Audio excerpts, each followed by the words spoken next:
Mtazamaji wa IPI TV, kama ambavyo nilikuwa nimekujuza kwamba siku ya leo waheshimiwa wabunge wameapa mahali hapa, na hapa tunaye mbunge aliyeapa siku hii ya leo, mbunge wa IPI, mbunge wa International Peace Information wa hapa nchini Tanzania. Atajitambulisha anaitwa nani na atasema kuhusiana na hichi kitu ambacho kimetokea siku ya leo, hasa semina hii ya siku mbili, semina ya mafunzo elekezi, lakini na kuhusu kiapo alichokiapa siku ya leo. Karibu na kujitambulisha, na pia atasema kile ambacho karibu.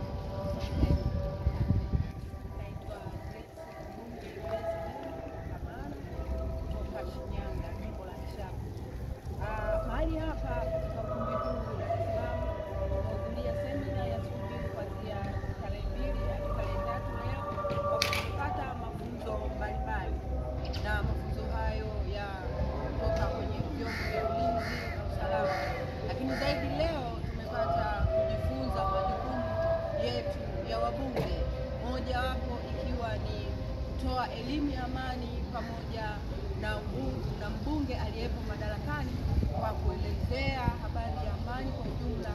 Wakati yeye anazungumzia mambo ya kimaendeleo, mimi nitakuwa nikizungumzia amani ndani ya mioyo ya watu na jamii nzima kwa ujumla, ili mahali penye amani ndipo panakuwa na maendeleo.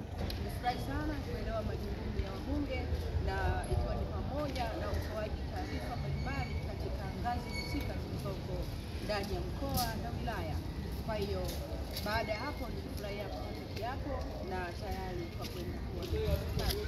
Mheshimiwa Mbunge, nikutakie kazi njema na ubarikiwe sana. Mtazamaji wa IPI TV, tumemsikiliza mbunge namna ambavyo amejieleza wazi. Hakika inaonyesha wazi kwamba anastahili kuwa mbunge na ni kitu kimoja kizuri. Hii ni bunge la IPI, bunge la International Peace Information. Endelea kufuatilia IPI TV. Mimi SPO kutoka ofisi ya Rais.